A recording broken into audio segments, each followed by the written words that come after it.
Hello and good morning. Well, it's a fresh new day and you're watching Market Cafe with me, Snehi Shah, and with me is Shreyansi Singh. And well, you're watching ET now. Lots of excitement about the elections. Yesterday after the poll outcome, not very similar. In fact, completely contrasting to the exit polls that we had seen. And defying these exit polls, the opposition stuns the BJP in vital states, resetting India's political landscape. PM Modi's Bharatiya Janata Party failed to clinch to a national majority after major losses in key states like Uttar Pradesh, Maharashtra as well as West Bengal. Regardless, the BJP has emerged as the single largest party in the Lok Sabha, albeit falling short of its performances from 2014 and 2019. The BJP is still likely to form the government but will now be dependent on key support from its allies.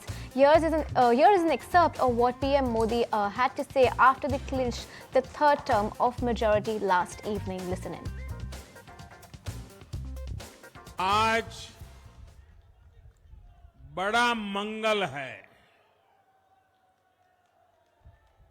और इस पावन दिन NDA की लगातार तीसरी बार सरकार बननी तय है। तीसरे कार्यकाल में देश बड़े फैसलों का एक नया अध्याय लिखेगा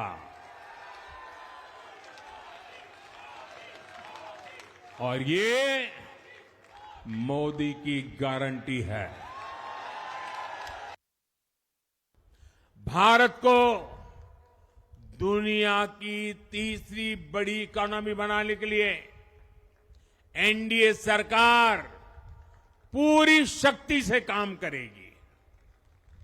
भाइयों और बहनों, आज का भारत वैश्विक समाधान का हिस्सा भी बन रहा है।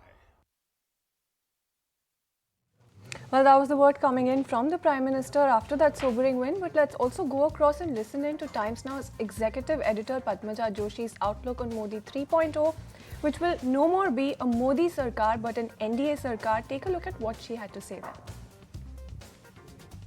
It's Modi 3.0, but this time around, instead of Modi Sarkar, it's going to be an NDA Sarkar. And the reason is that on its own, the BJP hasn't managed to cross the halfway mark of 272, which basically puts two parties in the driver's seat. They are going to be critical to the alliance. The first is the TDP of Chandrababu Naidu, which also, by the way, has swept to power in Andhra Pradesh assembly elections along with the Jan Sena and the BJP. And the second party is Nitish Kumar's JDU. Where do the other parties stand? Remember, Rahul Gandhi had said that it's going to be 295 for INDIA, but the alliance together, the opposition alliance together, hasn't managed to get anywhere close to that mark. The Congress on its own is at 90, and the opposition alliance is somewhere in the vicinity of 250 itself, not managing anything close to the number needed to form the government. What does this do then? Basically, through the day, there were overtures made to these two major parties, the JDU and the TDP. Sources suggested that people had called up Nitish Kumar and offered him the Deputy Prime Minister's post. However, Nitish Kumar has not reciprocated the gesture. The second outreach was to Chandrababu Naidu, where the Congress said that we are willing to grant special status to Andhra Pradesh, a long-standing demand of Chandrababu Naidu for his home state, if INDI comes to power. If they form the government, then a special status is guaranteed. Again, Chandrababu Naidu hasn't reciprocated that gesture either. In fact, he has acknowledged Narendra Modi's congratulations on platform X, and there is going to be a coordination meeting of the NDA as well. Reports suggest that Chandrababu Naidu could well be made the convener of the ruling alliance. However, what could happen in the next few days is that the bargaining power of these parties will now be greatly heightened. Will that also reflect in the way that the portfolios are distributed? Who becomes a minister in the union cabinet? We'll be keeping a close watch. All right, Padmaja, thanks so much for that. Meanwhile, my colleague Sumit Chaturvedi gave us a gist of what PM Modi's first lines were after clinching the third-term government and what are the next steps for the government. Listen to what he had to say. After facing a result day of ups and downs, PM Modi delivered his speech, which was clearly nothing less than a victory speech. In his speech, he mentioned a lot of things that are going to continue, especially in the reforms areas, the reforms in the areas of Atmanirbharta in defense sector for women, green mobility, semiconductors, also corruption-free India. He took a dig at a position once again saying that corruption-free drive is going to continue. So all these areas are going to be the major focus. There's no deviation from what he was saying earlier. Also a goal towards Viksit Bharat. He also mentioned their performance, BJP's performance in Odisha and overall NDA's performance in the country. So they're not taking it lying down, and it's quite clear that NDA is going to clearly once again stake the claim to form the government at the center.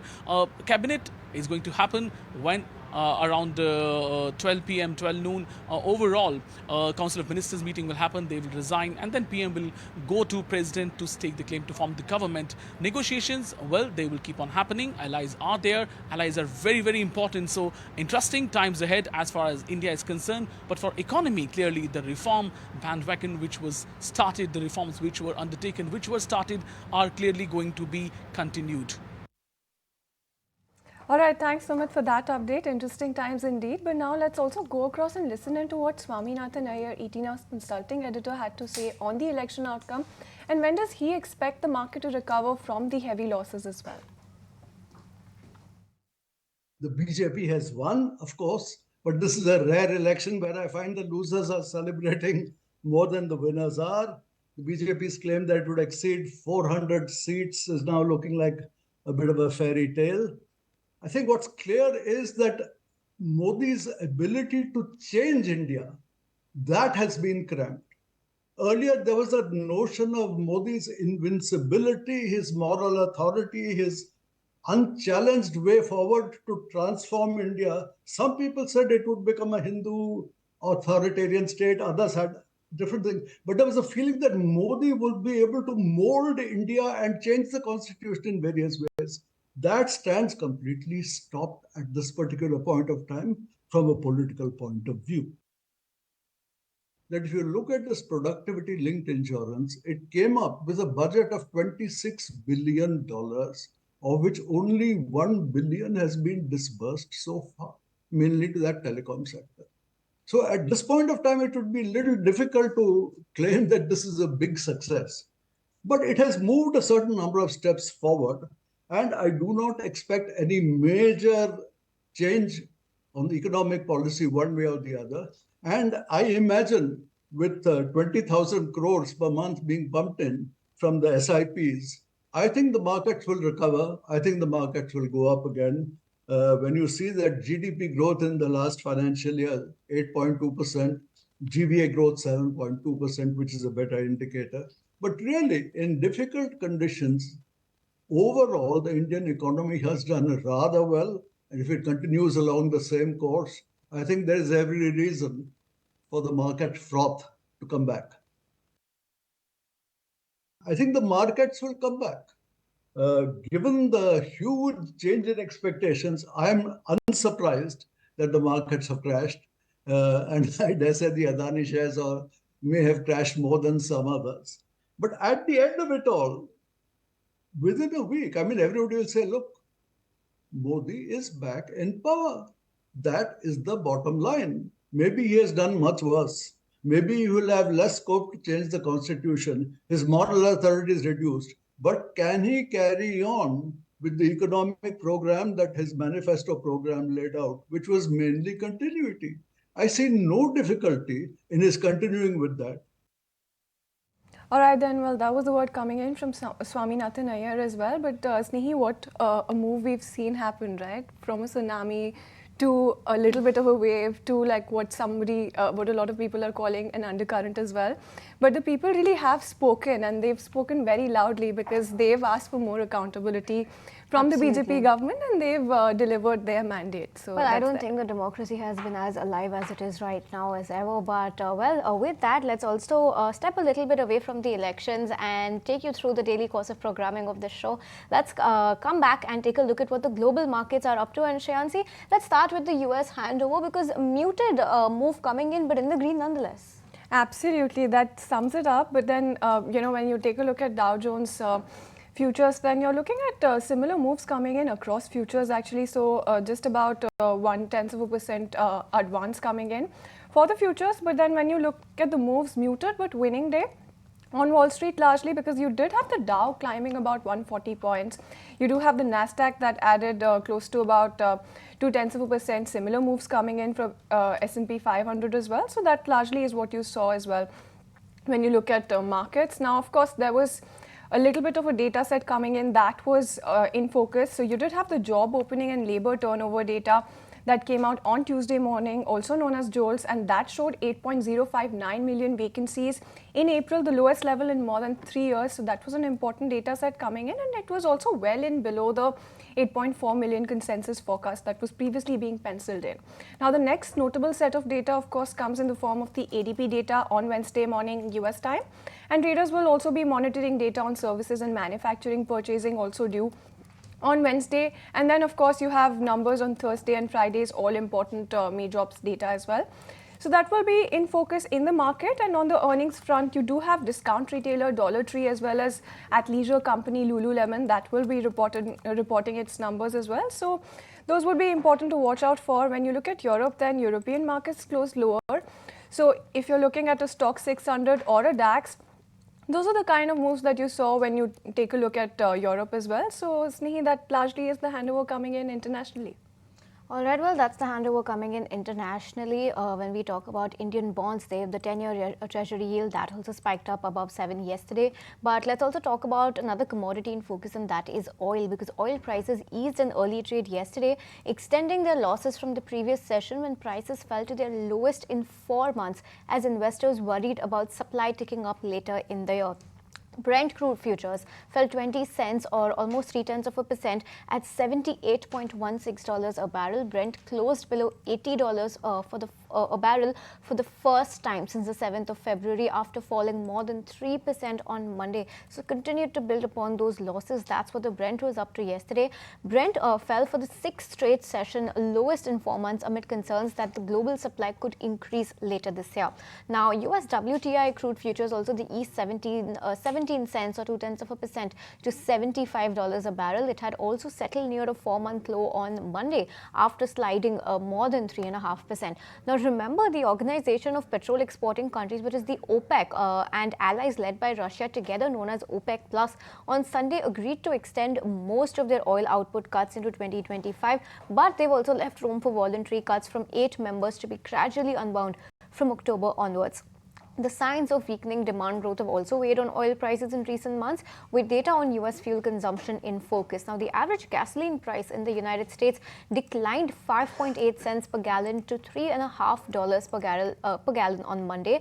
The US government will release inventory and product supplied data today as well.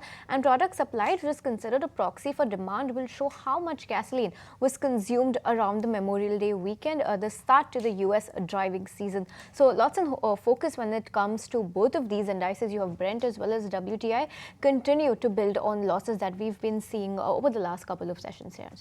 Well, absolutely, and it does look like the OPEC Plus has left the bearish genie out of the bottle. So that is what we've seen play out. But on to some more global updates then.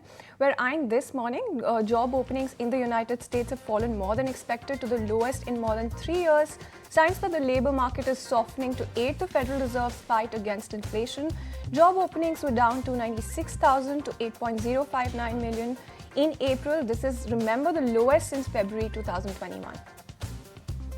All right, shifting focus then, car maker Toyota will recall over 100,000 SUVs and pickup trucks in the United States over engine failures.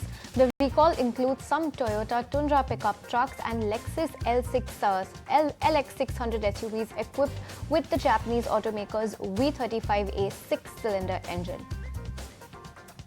Alright, then, and staying with the auto space, Ford has reported an 11% growth in sales for the month of May on a year-on-year basis, largely aided by a robust demand for SUVs, pickup trucks and hybrid vehicles. And demand for crossover SUVs and pickup trucks has also helped US automakers post stronger sales over the past few years as Americans prefer the flexibility offered by those vehicles. Alright, with that, we'll slip into a very short break on this edition of Market Cafe. When we return, we'll keep on going with what other markets around the world are doing. We'll take you through what Asia is up to this morning, how they've opened up. So you stay tuned.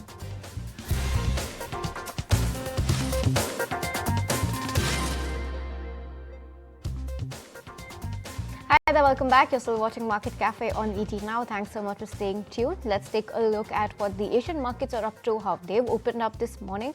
And let's start by looking at what Australia is doing, because first quarter GDP figures are expected out of Australia today.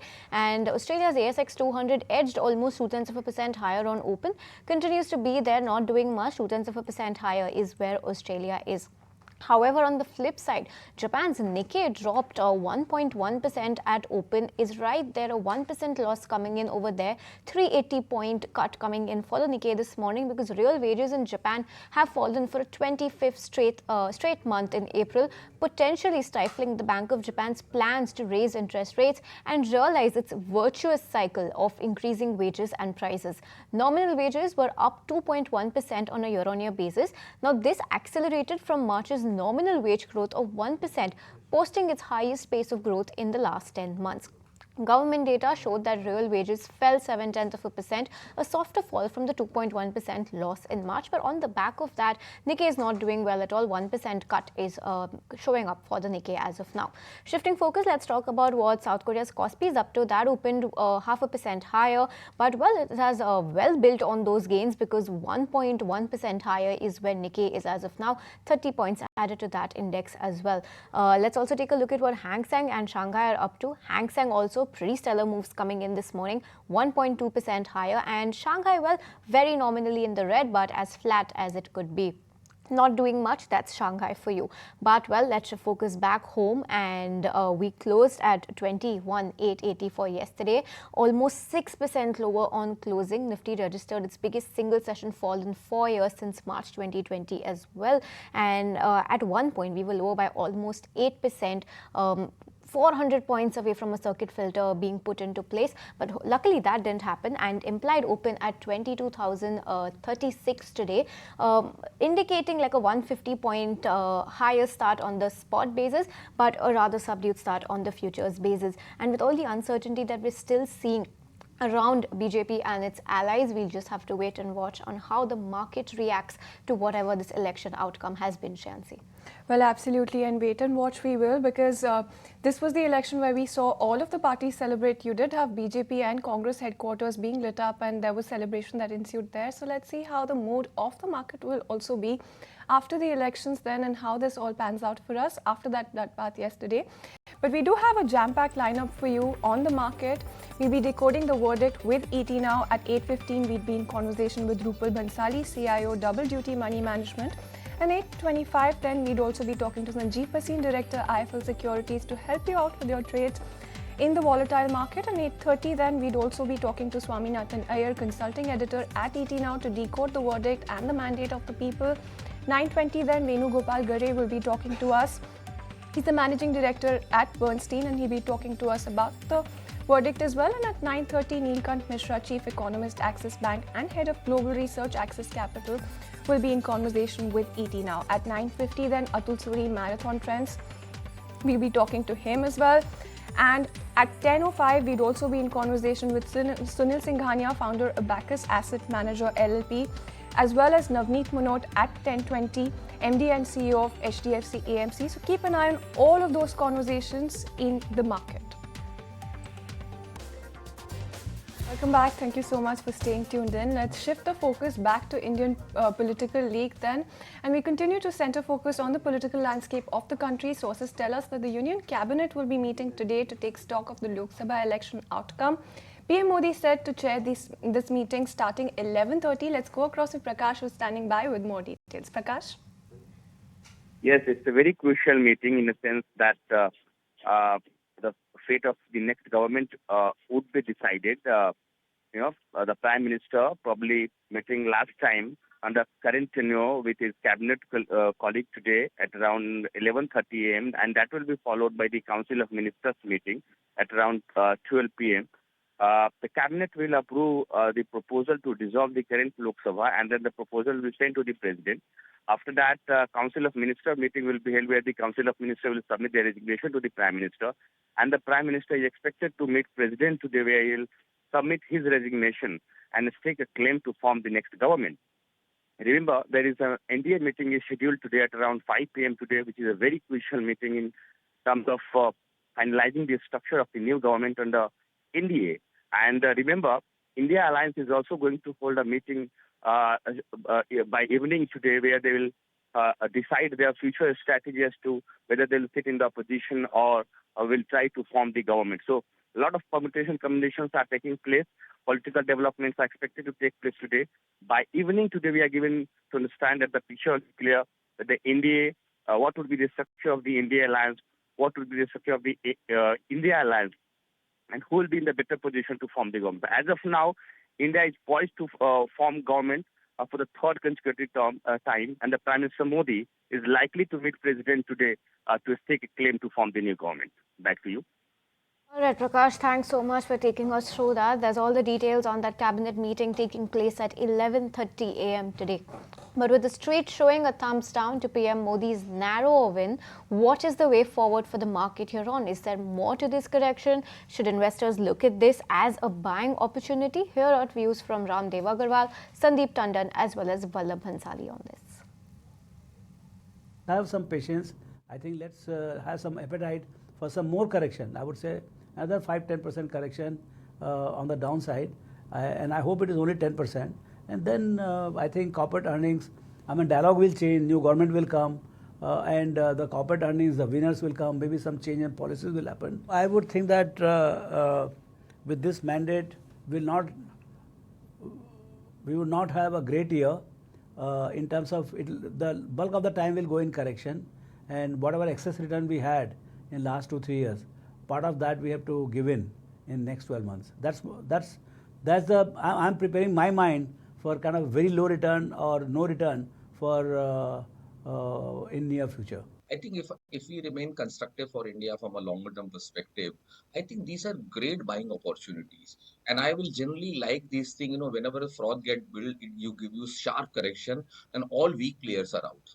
So again, market becomes a healthy. Now, this statement, people will not like it at this point in time because everybody's portfolio will hurt very badly.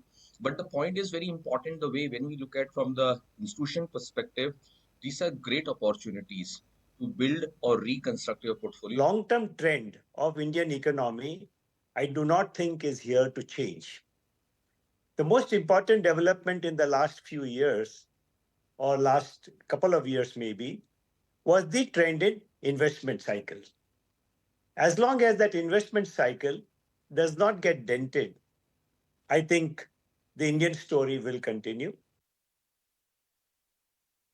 Market loves myths, myth of public sector company, myth of private sector company. I think that has to be broken down, but markets work the way it works. They love to put PSU as a separate category altogether and private sector as a separate category, and that's how they pick a stock. So everything goes up and everything goes down. But I would think that time has come where public sector companies should be seen on its merit rather than just because it is a private public sector company. I think what could be affecting is more of a psychological impact in terms of P multiple for a very near-term perspective. But I think these cycles have reversed completely from a longer-term perspective. So I think we live with that some pain. If you have gain of last 2.5 years, you have sitting on massive gain, which we are. I'm happy to live with 1 quarter pain also because my longer-term thesis, and when we talk about that India or PSU are decadal opportunity, then I will not get upset just because of 1 quarter fear of underperformance. All right, then that was the word coming in from market honchos. Let's get a little more stock specific then. And Jefferies has upgraded HUL to buy and revised its target as well. What is Jefferies penciling in for the stock? Winnie standing by with the details. Winnie, what are the key takeaways from this report then? Absolutely. What we saw yesterday was that the FMCG pack was managing to hold on to gains in that weak market. And why is that so? Because what now everyone believes that the government will have to adopt a more favorable policy towards the consumption side, the rural side, which they'll be focusing on.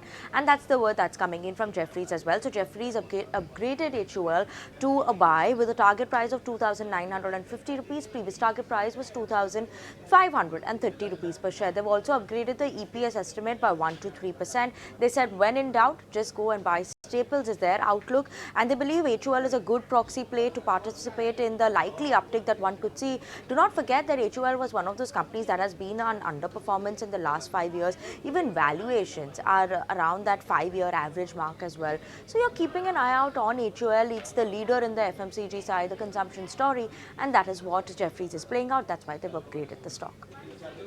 Right. So, well, thanks, Vinny, for taking us through that. HUL will be in focus on the back of a bullish brokerage note coming in from Jefferies. But yet another stock that will be in focus today is Hindalco, because Hindalco's wholly owned subsidiary Novelis has postponed its initial public offering. They say that this is due to market conditions, and the company will continue to evaluate the timing of the offering in the future. Reports suggested that the listing was supposed to happen in the first half of this month, but analysts did not see much upside anyway, because you had the likes of Investec saying that there was little to cheer based on the indicated price band. Now at $18 to $21, anywhere between that price band per share, the EV to EBITDA was at 7.3 to 8.1 times. On the flip side, analysts had valued Hindalco's Novelis arm at a valuation of 6.5 to 7 times FY26 EBITDA.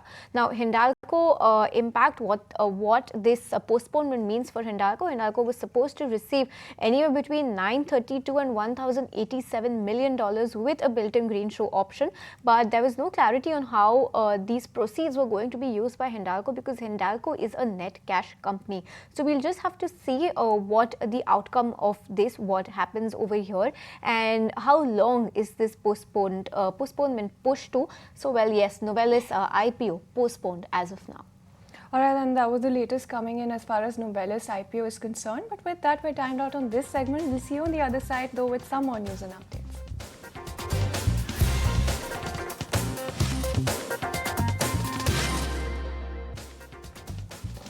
Hi there, welcome back. Let's keep it going with some theme-specific ideas. Let's keep it going with what market experts are liking, and the manufacturing trend is poised to continue. This, according to Ravi Dharamshi, the CIO at Value Quest Investment Advisors. Listen into what else he had to say and the sectors that he is bullish on. Listen in. Markets have been rallying for the last 4 years since the bottom in March 2020. So one cannot ignore the fact that valuations are on the higher ground. Having said that, probably there is a pocket, there are pockets like infrastructure, defense, railways, which have done very well on the back of anticipation of this government coming back as well. So those pockets are definitely on the more expensive side, but there are other pockets like private banks, consumption areas, which are not so expensive as well. So I won't pass a judgment on the entire market that markets are expensive. In fact, the large caps are not so expensive as well. Okay, let's look at a very simple thought here, and again we were discussing this with everyone in the morning. If you look at Modi 1.0, the focus was largely towards getting Digital India right, getting the house in order, fixing a lot of loose ends like power and roads. 2020 was put towards Atmanirbhar, which is, I'm just breaking this question for the benefit of our viewers. If you bought defense stocks in Modi 1, you did not hit a home run. But if you bought the same set of stocks, let's say post 2020, you hit a home run.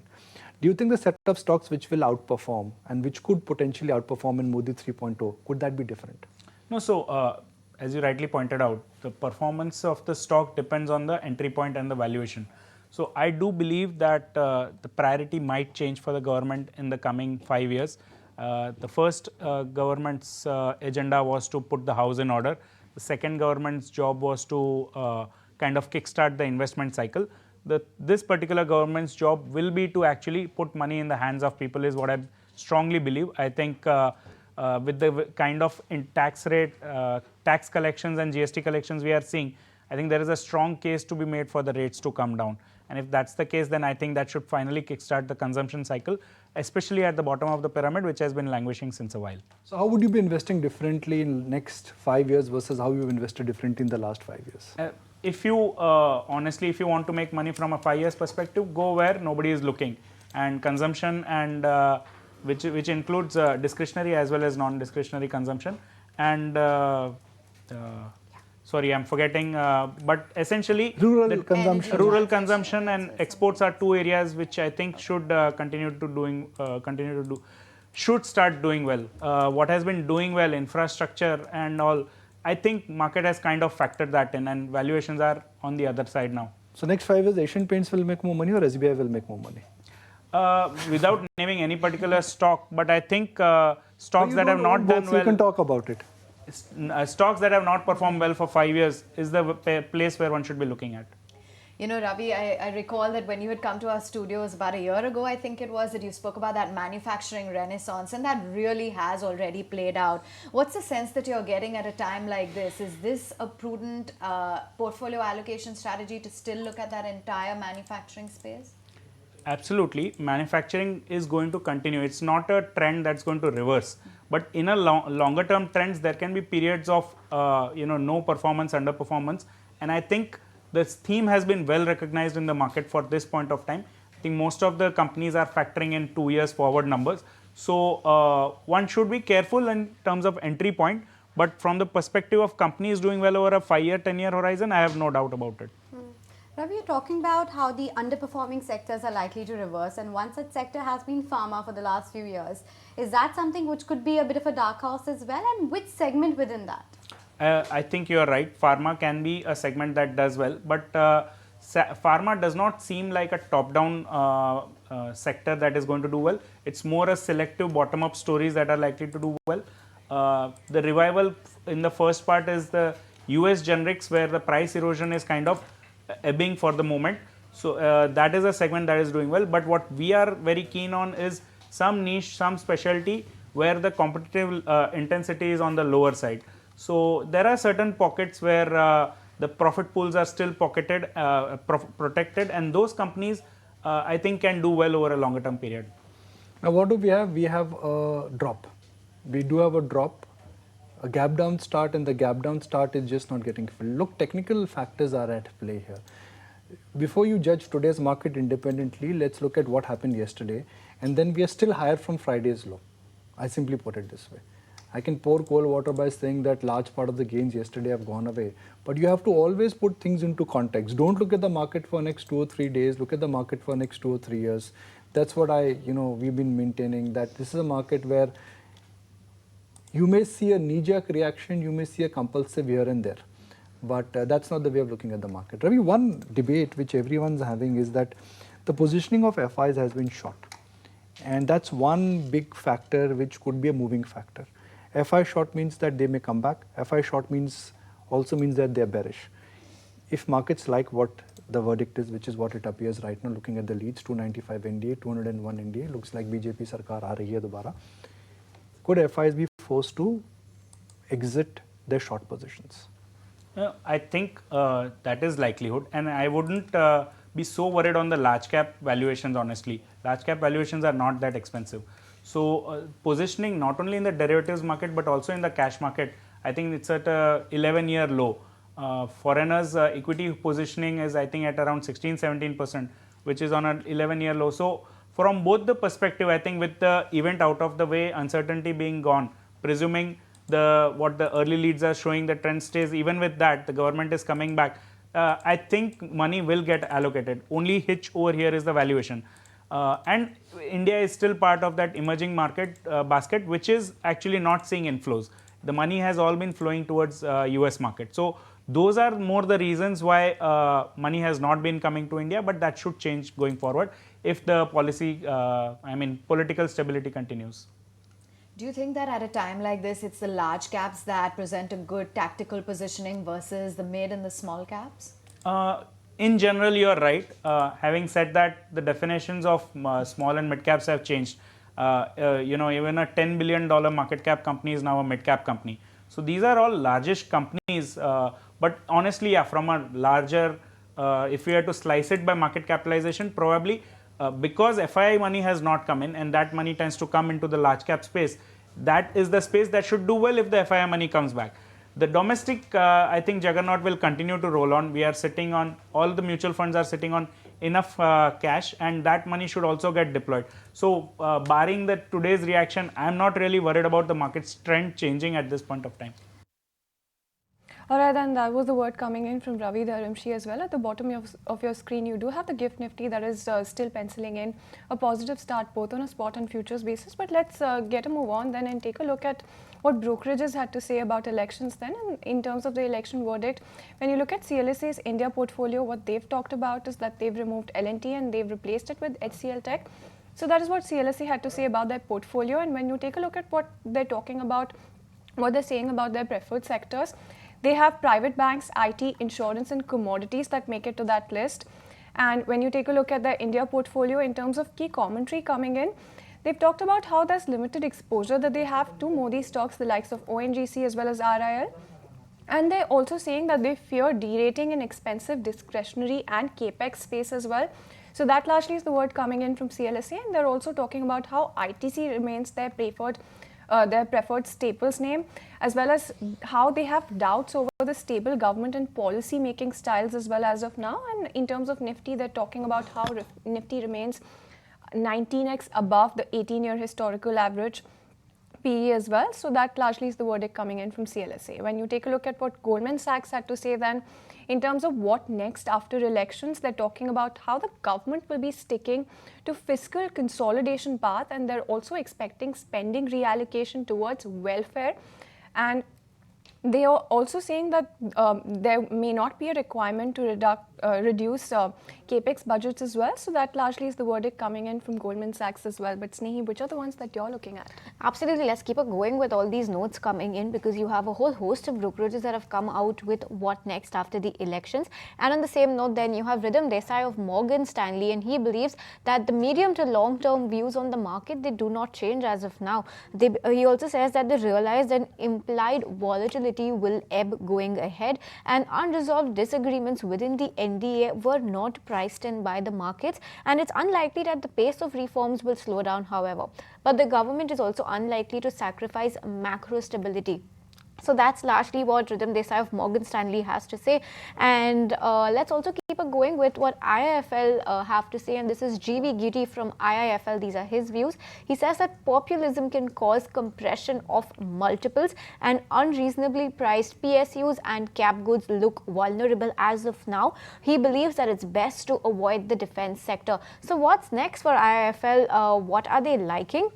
In terms of what they are liking, they remain positive on financials, utilities as well as construction proxies. They believe that the underlying fundamentals of the market are intact. Pardon me, this is a note from Axis Cap, but let's also move it back to IIFL. And what G.V. Giri is saying that avoid defense, and Sun Pharma, Apollo Hospitals have been added in the large caps, and he has also removed SBI Life as well as BPCL from the portfolio. So that's largely what IIFL also has to say on what next after the elections. Well, absolutely. So that's the word coming in from brokerages then. But Nifty did have the biggest single session fall in 4 years coming in yesterday, and Ansh is standing by with the futures and options roundup then. Yes, that's right. Actually, all the gains made because of exit poll on Monday got washed away in a single session yesterday. But let's start with FII. So in index future, FII have actually covered their longs by 67,000 contracts. They have added short by 91,000 contracts. So net to net, we are seeing a reduction of around 1.6 lakh contracts, because of which the total long has shifted lower from 28% directly to 12%. And here we are seeing that the total net short is up by 80% in one session itself, showing their bearish stance in the market. Also, the net short is at all-time high level as well. If we talk about retail, then they have taken a bullish stance in the market. In index future, they have added around 98,000 long. They have covered around 46,000 short. Net to net, they are up by around 1.4 lakh contract, and the total net long is up by 77% in one session itself. Now let's talk about Nifty. So if you can see in the chart, Nifty has, yes, registered its biggest single session decline in 4 years, and it has slipped below its key DMA level of 50 and 100 DMA as well. But currently Nifty is just below its key critical support of 22,000 level. If we want to get on a bullish side, Nifty has to breach above that 22,000 mark. Whereas if we talk about index future, here we are seeing that open interest is up by around 1%, indicating short buildup, which is a bearish sign. Also on option front, we are seeing call writing happening at that psychological mark of 22,000 mark, which is essential for Nifty to breach in order to get on a positive side. Let's talk about Nifty Bank.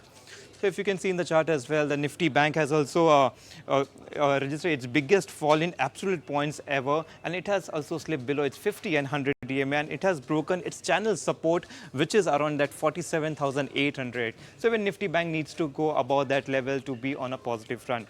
If we talk about index future, here we are seeing that open interest has jumped by 8%, indicating very strong short build-up in the market. Whereas if we talk about option front, today we have weekly option expiry for Nifty Bank, so we may see some heavy volatility in banking stock. And here we are seeing that call writing has happening at around 47,500, indicating very strong resistance around this level. Let's have a quick view on few FNO stocks that are in focus. And we are seeing that good long build-up happening in Marico, HUL and Godrej Consumer, where short build-up in SBI, PNB, LT, ABB India and Bharat Forge. So keep an eye on the stocks. All right, Ansh, thanks so much for taking us through the key levels to watch out for after the volatility we've seen yesterday and the key stocks to watch out for. Like Ansh mentioned, today the weekly expiry for Nifty Bank, so we'll be watching out for that index closely as well. But with that, viewers, we're completely timed out on this edition of Market Cafe. From Shreyansi, me and the entire team that put this show together, thanks so much for watching. But while we bid you goodbye, you stay tuned to the channel. Lots of top market voices lined up for you on the market.